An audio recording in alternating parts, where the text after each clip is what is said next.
سهل الله ما نبيني يا عيسى ما عيسى إني من الله متوفيك والفي ما لا تمدم لا تمدم ولا تمقل ما يدي وراشوك يبمتما إلي فيود يم مراد أولا أدل من غير موت قال دا ما يدي ومدهرك ما لا من لب ما من الذين مراد بأن كفروا ما لا يدوا به وجاعل الذين تبوك وربنا له بسقل ما فوق الذين كفروا يدو بأن ما يدو بالله إلى يوم القيامة هاني الله مدرنغا ثم إليه مرجعكم لتي معنا من رتوان ثم لتي إليه فوديام مرجعكم لما لا تترمون لتي معنا ونماي وننفوك رأمانا تترمون فأحكم بينكم منها وحكم من فيما كنتم قلات فيه مدوم تختلفون ودن نور فأما الذين كفروا ستيوا بأن يدوا بالله فأعذبوا عذابا شديدا ومن يتم هانا ليتم هانا تدري في الدنيا هانا أدنى بري هانا من ده لم فولي دوما به والآخر هانا الآخر إنها جنگ جهنم وما لهم تيوادنا من ناصرين هانا والله به يقولنا هذا تبي ليبتي الله وأما الذين آمنوا يتيهم بالماء قوم بألا وعمل الصالحات قل معنا قل يمجي فيوفيهم أجورهم ما لهم لم معنا برايم به والله الله لا يحب الظالمين الذي معنا يده معنا تونيو وروي أن الله تعالى أرسل إلي صحابة فرفعته فتعلقت به أمه وبكت فقال لها إن القيامة تجمعنا يوم كان كما عيسى لهفر بنجد معنا وردم يوم سندين نار معنا سود على نيل معنا رولد أري معنا حاجي من سوده كان عيسى ويلتري فلنتر معنا وجل رولد نيو معنا دو يا سان رولد نورم يمراد أنن تيمي ماكو كان وانا ويد ومسا إن القيامة تجمعنا من كور هلو مدرنغا وكان ذلك ليلة القدر ويؤن جم وأنك جم ليلة القدر في بيت المقدس عند رسول مانا بيت المقدس وله إن وادن إيسا يونسا 33 سنة دوبي 7 وآسر أمه يمك معنا ولي بعده شغل لونغ بنا 6 سنين دوبي جاغم يمك ولي شغمه يوم مريم وروي هبرام والله وروى الشيخان معنا حديث بخاري مسلم بكبري حديث أنه ينزل غربوسا كان هو يسا موجب فوي فتنجي معنا بلي من درادم ويحكم أن يعبر سرية نبينا سرية معنا عن النبي ميلن ويقتل الدجال ورحمنا المسيح الدجال والخنزير ورحمنا بمد معنا جرجي ويكسر السليب ويتغويه معنا سليب الإنجليز ويدعو الجزاء ويتمانا لمبو وفي حديث معنا مسلم أنه إيسا سوجي فيما يمكو 7 سنين ومني بي دولي دي دوبي معنا جيدري أري معنا حديث قد غي وانويكو 40 دوبي تفنني يوني سادن ديني حديثة جده كان كما رئيسا سهل وغب بنتي رول ده هم يانا دوبي تفن تلتري سو أتلي ديال وني بيهن دوبي معنا جيدري وان دوبي تفنني ذلك جنت له يخبر ما عيسى نتلوه عليك من درسل دوما محمد صلى الله عليه وسلم من الآيات ما لا آيات والذكر الحكيم يقول آنا نيانيالو إن مثل عيسى أين مثال ما عيسى إن دلال الله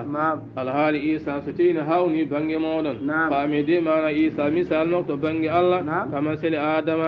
ويكون مثال آدمني في إيمان عيسى خبر من هايون وجبنا والدا يا بابا يا آدم الله تجي معنا آدم على يوم على بام إسحاق من جوجي يوم ونحن على بام كنا آدم على يوم على بابا هذا إن مثل عيسى أين مثال معنا عيسى إن الله كمثل آدم ويكون مثال آدم خلقه الله تجي آدم من تراب ليدي ثم قال له وين معنا آدم كن يوم فيكون له الحق معنا دم دودي هقوانغا من ربك قم مريد معنا تجومي فلا تكونن ورلار عن محمد صلى الله عليه وسلم من الممترين وسكري معنا جيدا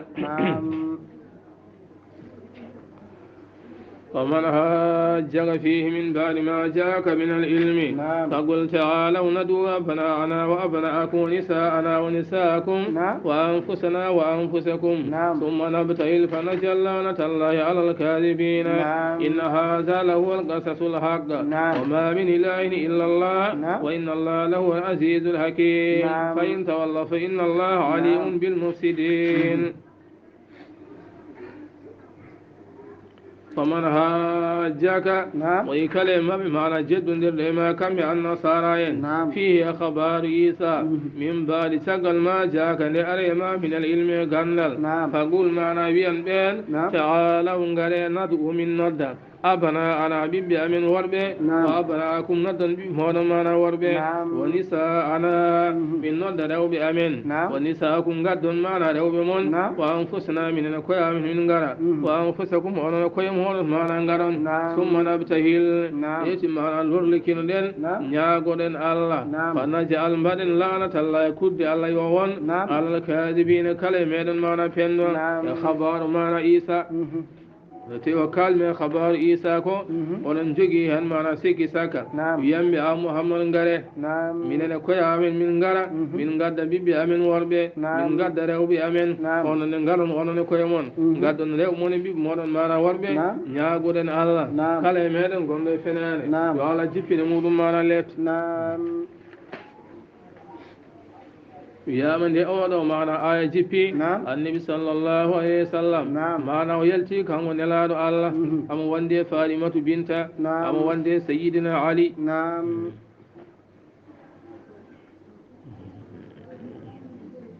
nden mana aya o mana jippima yawon sayin mbi kamɓe annasara en hatta nanzura fi amrina joni mana muñen min seeɗa amin ndisnodiri e habaru amen yewna on sa nde min jeehi mana ɓe ndewi joom haqillaji ene mabɓe mana mbi lagad araftum nubuwatahu onon wallahi gonga oɗon gandi wonde ko annabi wa innahu lama ba hala qawmu nabiyan illa halaku o hay yimɓe mana haynaɗo gooro fuɗɗodirta mana annabi so ana mana halko فواد الرجل وانصرفوا ني ولي أنصار ما لا يمين قتي ما لا غوركو جكون هاجي يمون فآتوا وقد خرج ومعه الحسن والحسين وفاطمة وعلي وقال لهم إذا دعوت فأمنوا فأبوا أن يلاينوا وسأله على الجزية نيون أنصا كان النبي صلى الله عليه وسلم ويلتم وندي الحسين أم وندي فاطمة علي وين بين ستيم دوي بيون مانا آمين دل النصارى إن مانا غري بين مانا كل هدو نرديماكو يوان سايم بدي مصلحة يتوتو قل مانا لمكو ونعلم إن هذا أين وجد وجساي له قصص الحق ثم دي ما وجساي ما نقومي سك على يديد ما وجساي وما من إله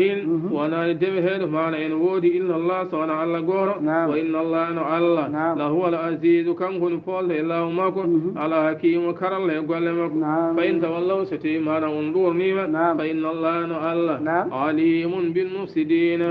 الذي ما أني بأن معنا بنوه كلا قرهم ويوم محاتم قل يا أهل الكتاب تعالوا إلى كلمة سواء بيننا وبينكم ألا نعبد إلا الله ولا نشرك به شيئا ولا يتخذ بعضنا بعضا أربابا من دون الله فإن تولوا فقولوا شهدوا بأننا مسلمون قل يا أهل الكتاب يوم اليهود النصارى تعالوا إلى كلمة شهود كونغول سواء بيننا كونغول ولن فريا حكم من بيننا حكنا من وبينكم حكنا من إذن فوفري كونغولي كونغول الله نعبد إلا الله ورندن سوانا الله غور ولا نشرك به شيئا ورندن دين الله هيهون ولا يتخذ جوجتاو بعضنا يقيمن بعضا يقع أربابا معنا الله من دون الله يقع الله أي غور من وتا غندون معنا الله فإن تولوا ستي معنا أندورني فقولوا معنا بيه فإن تولوا ستيب دونيمة يقاوات دين دي الله فقولوا بيه وننجول به إسهدوا معنا شهدوا دي بأننا من المسلمون من دي معناكم من جبلين بالله يا أهل الكتاب لم تحاجون في إبراهيم وما أنزلت التوراة والإنجيل إلا من بعد أفلا تعقلون ها أنتم هؤلاء حاججتم فيما لكم به علم فلم تحاجون فيما ليس لكم به علم والله يعلم وأنتم لا تعلمون ما كان إبراهيم يهوديا ولا نصرانيا ولكن كان حنيفا مسلما وما كان من المشركين قل بي محمد صلى الله عليه وسلم يا أهل الكتاب يوم اليهود النصارى لم تحاجون خلق جد درتدون في إبراهيم خبر إبراهيم وما أنزلت توراة معنى جبناك والإنجيل إنجيل إلا صنع من بعد تقل بالنقل إبراهيم يا زمان جود أفلا تاقلون خلق هدي معنى هقل ها أنتم أنون هؤلاء نبيض هالابي حاججتم فيما لكم به علم ونجد درام كن غلنا دم غنل خبر معنى عيسى خبر موسى معنا عيسى ونجد ندام كيوانغا نادم غندال فلما تحاجون فالكون جد ندتلون فيما ليس لكم به علم كون غالا نادم معنا غندال والله لا يعلم كو الله دي وني غندو وانتم نون لا تعلمون ان غندا بعد نون كو الله وني غندو ان غندا كيردي الله حالا نون فالكو ابراهيم ونو ما كان ابراهيم دي وناني يهوديا وناني يهوديانك ولا نصرانيا وناني فانا النصارى ولكن كوني كانوا الله كان إبراهيم حنيفا كو أنيد إقامانا دين مسلما وجبلين الله وقوت دين الله وما كان ولا رأي كان إبراهيم من المشركين كان ودي وجاهد دين الله قدم إن أولى الناس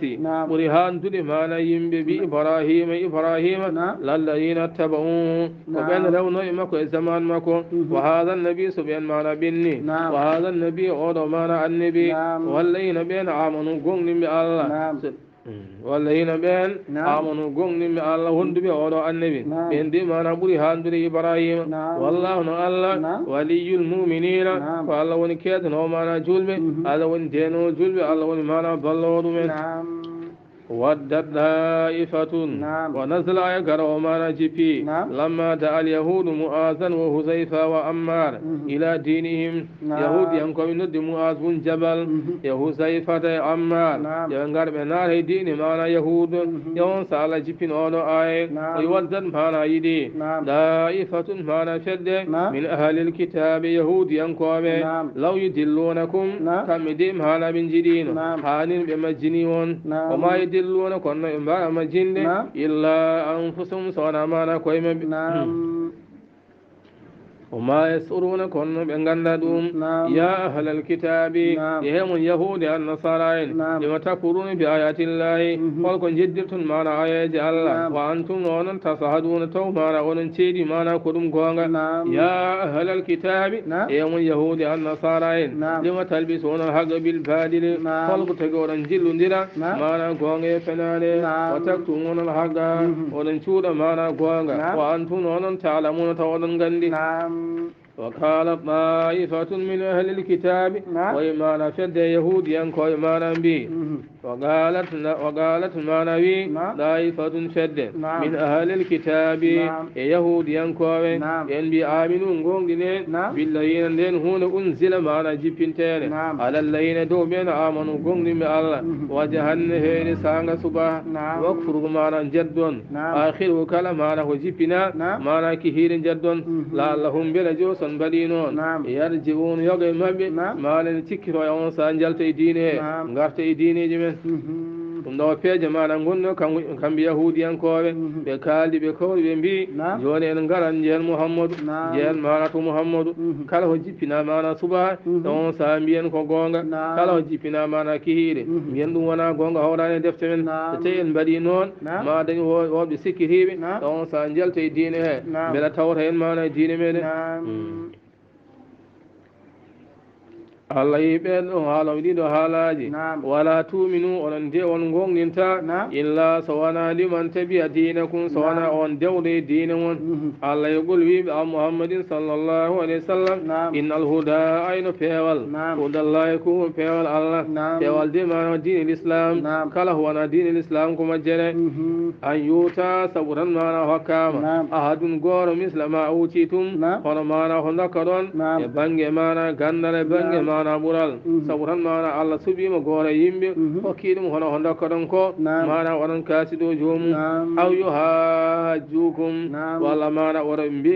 walla haɗi won mana feññinde mana gonga binnaɗe e defte moon aw yuhajjukum woɗoɓe kujjodirde e moɗon inda rabbikum mana ɗo jomon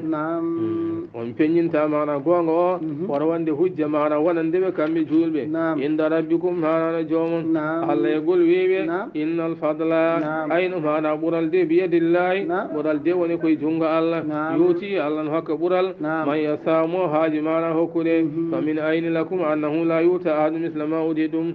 hol dalilu moɗon wonde hay goto Allah hokkata hono ko Allah hokki on ko hol dalilu woni ɗum on ngala hen mana dalilu so mana ɓural woni koye jungo Allah Allah no hokka mana ɓural kala mo haaji mana hokkude wallahu no Allah wasino ko jaaƴo mana ɓural o alimun ganno ko andude hen yahtasu birahmatihi Allah no hertini mana ɓural mum man yasamo haaji mana hokkude wallahu no Allah zul fadlil alimi Allah de ko joom ɓural mana mangal